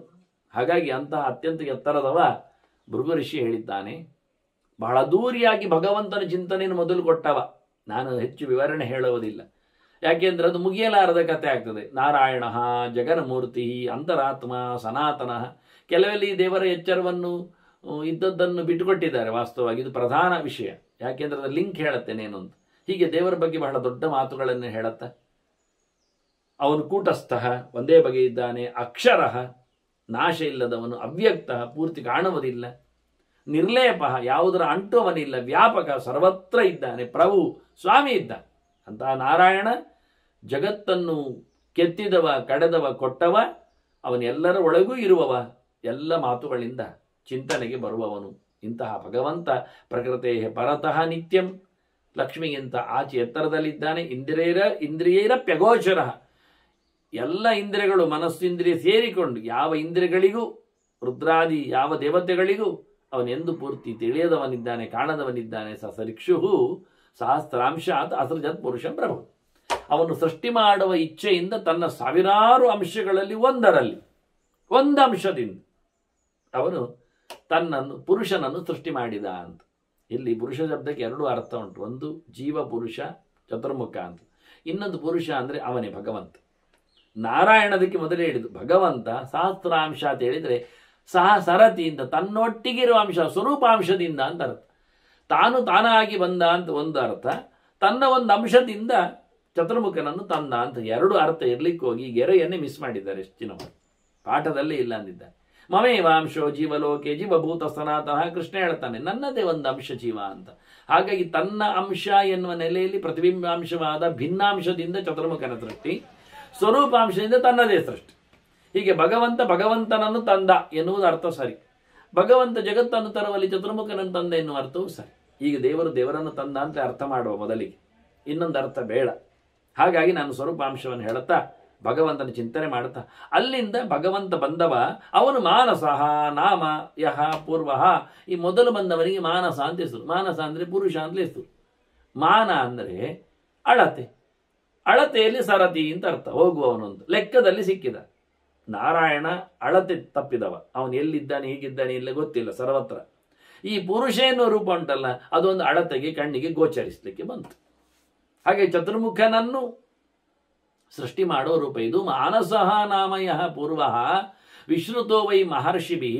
ಋಷಿಗಳೆಲ್ಲ ಇವನನ್ನು ಮಾನಸ ಕರೆದ್ರು, ಅವನನ್ನು ಪುರುಷ ಅಂತ ಕರೆದಿದ್ದಾರೆ. ಬೇಕಾದ್ರೆ ಅವನು ಪುರು ದೊಡ್ಡದಿದ್ದಾನೆ, ಪುರುಷಃ ಪುರುಷ, ಇವ ಮಾನಸಃ ಮಾನಸ, ಅಳತೆಯಲ್ಲಿ ಸಿಗುವವ ಅಳತೆಗೆ ಸಿಗದವನು ಅಂತ. ಹೀಗೆ ಎರಡು ದೇವರ ಚಿಂತನೆ ಮಾಡ್ತಾ ಇವನು ಅದೇ ರೀತಿ ಅನಾದಿ ನಿಧನೋ ದೇವ, ಇವನಿಗೂ ಹುಟ್ಟು ಸಾವು ಇಲ್ಲ.